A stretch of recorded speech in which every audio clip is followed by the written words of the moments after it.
আপনি দেখছেন news now, আমরা জানি কোনটা খবর। খোয়াইয়ের আশারাম বাড়িতে প্রধানমন্ত্রীর মন কি বাত অনুষ্ঠানে বিজেপি কর্মীদের উপর আক্রমণ সংক্রান্ত মামলায় গ্রেপ্তার হওয়া ত্রিপুরা মথা সমর্থকদের রেহাইয়ের দাবিতে বিক্ষোভ মিছিল সংগঠিত করল মথা নেতৃত্ব। মঙ্গলবার এই বিক্ষোভ মিছিল সংগঠিত করল ত্রিপুরা মথা। এই ক্ষেত্রে অবিলম্বে গ্রেপ্তারকৃতদের মুক্তির দাবি জানিয়েছে ত্রিপুরা মথা। এদিকে সংশ্লিষ্ট বিজেপি পরিবারকে এফআইআর প্রত্যাহারের হুমকি দেওয়া হচ্ছে বলেও অভিযোগ উঠছে মথার বিরুদ্ধে।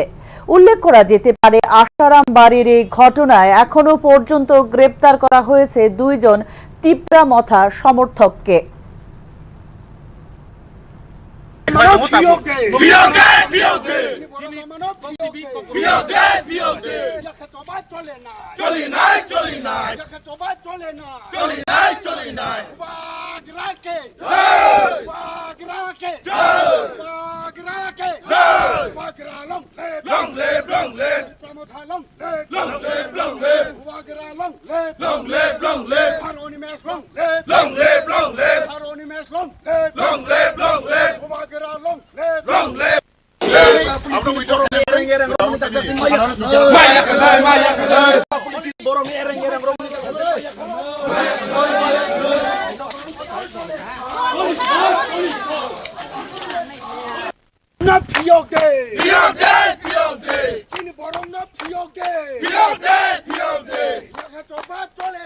চলে না।